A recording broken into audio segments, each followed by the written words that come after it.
हमारा मन इस दुनिया का सबसे पावरफुल हथियार है।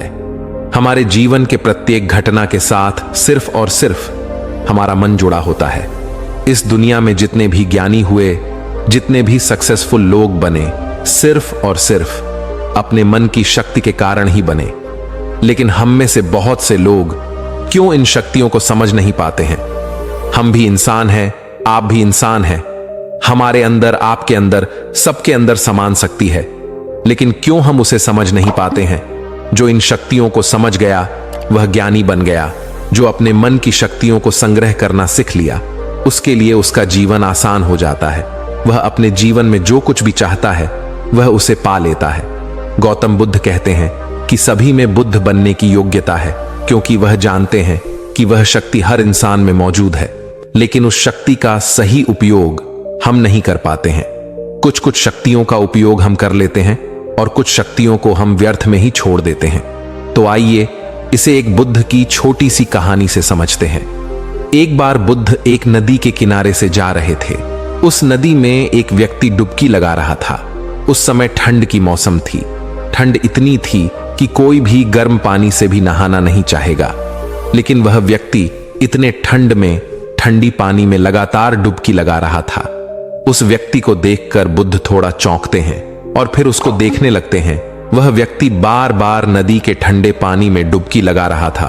उसका पूरा शरीर ठंड से कांप रहा था, लेकिन वह पूरे दृढ़ संकल्प के साथ बार बार डुबकी लगा रहा था। उस व्यक्ति के लगन को देखकर बुद्ध बड़े आश्चर्यचकित थे और उस व्यक्ति के पास जाकर उसे कहते हैं, भंते, तुम इतने ठंड में इस ठंडे पानी में डुबकी क्यों लगा रहे हो? यदि तुम्हें नहाना ही है तो तुम डुबकी एक ही बार लगा सकते हो। वह व्यक्ति बुद्ध से कहता है, हे बुद्ध, मैंने संकल्प लिया था कि आज सुबह मैं इस नदी में 100 डुबकियां लगाऊंगा, लेकिन उस कमबख्त मेढक ने मेरा सारा खेल, मेरा संकल्प बिगाड़ दिया। बुद्ध मुस्कुराते हैं और उस व्यक्ति से पूछते हैं, क्या मेढक मनुष्य से भी ज्यादा शक्तिशाली है, जो उसने एक मनुष्य के संकल्प को खराब कर दिया? वह व्यक्ति बुद्ध से कहता है, शक्तिशाली तो नहीं है, लेकिन अपवित्र तो है। बुद्ध उस व्यक्ति से फिर पूछते हैं, तुम्हें उस मेंढक में क्या अपवित्रता नजर आ रहा है? वह व्यक्ति कहता है, मैं यह तो नहीं जानता हूं कि मेंढक में क्या अपवित्रता होता है, लेकिन मैं यह अवश्य ही जानता हूं कि मेढक अपवित्र होते हैं। बुद्ध उस व्यक्ति से पूछते हैं कि क्या तुम इस बात को साबित करके दिखा सकते हो कि मेंढक अपवित्र होते हैं? वह व्यक्ति कहता है, मैं साबित तो नहीं कर सकता हूं, लेकिन मैं जानता हूं। बुद्ध उस व्यक्ति से फिर कहते हैं, जिस बात को तुम साबित नहीं कर सकते हो, तुम उसे जान कैसे सकते हो? बुद्ध की बातों को सुनकर व्यक्ति थोड़ा आश्चर्य हुआ और बोला, क्षमा कीजिए महात्मा जी, लेकिन मुझे तो यही बताया गया है।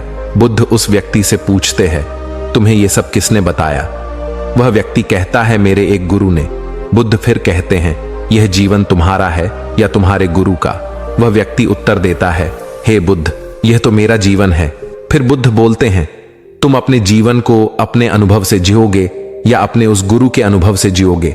वह व्यक्ति बुद्ध से बोला, हे महात्मा, यह तो मैं अपने अनुभव से जीऊंगा। बुद्ध बोले, तो बताओ कि सत्य क्या है? क्या एक मेढक अपवित्र हो सकता है? वह व्यक्ति कहता है, महात्मन, मैं तो नहीं जानता, मुझे सबके बारे में कुछ भी पता नहीं है। मैं आपको पूरी घटना बताता हूं। दरअसल मेरा समय अभी बहुत खराब चल रहा है। मुझे किसी ने बताया था, अगर मैं इसमें 100 डुबकियां लगाऊं तो मैं अपने बुरे समय से निकल जाऊंगा। इसलिए मैं सुबह सुबह इस नदी में डुबकियां लगाता हूं और मैंने बड़ी मुश्किल से 100 डुबकियां लगा पाया था। जैसे ही मैं इस नदी से बाहर जा रहा था, तभी मेरे पैर के नीचे एक मेंढक आ गया और मेरे मन में लगा कि मैं पवित्र हो गया हूं, इसीलिए मैं दोबारा से 100 डुबकियां लगाने गया और इतने में ही आप आ गए और मुझे पता लगा कि मैं अपने गलत सोच के कारण अपने आप को सजा दे रहा था। जिस बात का मुझे अनुभव ही नहीं है, उसमें मैं बिना सोचे समझे ही सच मान रहा था, लेकिन आपने मेरी आंखों में बंधी अंधविश्वास की पट्टी को हटा दिया है। आपका बहुत बहुत धन्यवाद। फिर बुद्ध कहते हैं, मनुष्य अपने मन के कारण ही दुख पाता है। जो चीजें अपवित्र है उन्हें तो वे अपवित्र नहीं मानते हैं, और जो चीजें अपवित्र नहीं है उन्हें वे अपवित्र मानता है। लोग नशा करते हैं, गलत विचार करते हैं, एक दूसरे से घृणा का भाव रखते हैं, लेकिन वे उसे अपवित्र नहीं मानते। वे मानते हैं कि कोई जीव जो उनके जीवन में कोई प्रभाव नहीं डालता है उसे वे अपवित्र मानते हैं। ये मनुष्य अंधविश्वासों में जीता है, जिसके कारण वह पूरा जीवन जी ही नहीं पाता है। वह व्यक्ति फिर बुद्ध से पूछता है, भगवान, सबसे बड़ा अंधविश्वास क्या है?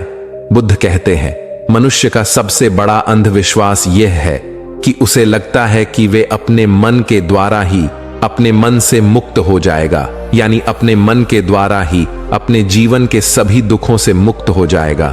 तुम अपने चारों तरफ देखना, तुम देखोगे कि हर व्यक्ति अपने ही मन के जाल में उलझा हुआ है। कोई उम्मीदों में जी रहा है तो कोई डरा हुआ है।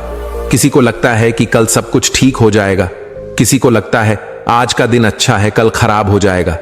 लेकिन वास्तविकता यह नहीं, जब तक मनुष्य अपने मन को नहीं समझेगा तब तक कुछ भी ठीक नहीं हो सकता। और यही शाश्वत सत्य है। वह व्यक्ति बुद्ध से फिर पूछता है, हे तथागत, मन को कैसे समझा जाता है? बुद्ध कहते हैं कि जागरूकता से मन की ओर जागरूक हो जाओ। इसे देखो, पूरे दिन में जब भी याद आए जागरूक होकर इसे देखो कि तुम्हारा मन तुमसे क्या करवा रहा है। और यह जागरूकता वाली बात, तुम्हारा मन तुम्हें बार बार बुलाने की कोशिश करेगा, लेकिन तुम्हें लगातार बार बार प्रयास करते रहना है। तुम्हें बार बार यह देखना है कि क्या तुम जिस रास्ते पर चल रहे हो वह तुम्हें वहां पहुंचाएगी जहां तुम जाना चाहते हो। और यही सूत्र है मन से मुक्त होने का।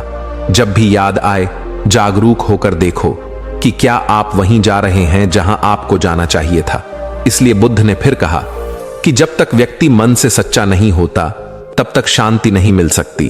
तब तक वह इस दुनिया में भटकता ही रहेगा, खोजता ही रहेगा, लेकिन उसे कुछ भी नहीं मिलेगा और उसके जीवन में हमेशा परेशानियों बनी रहेगी।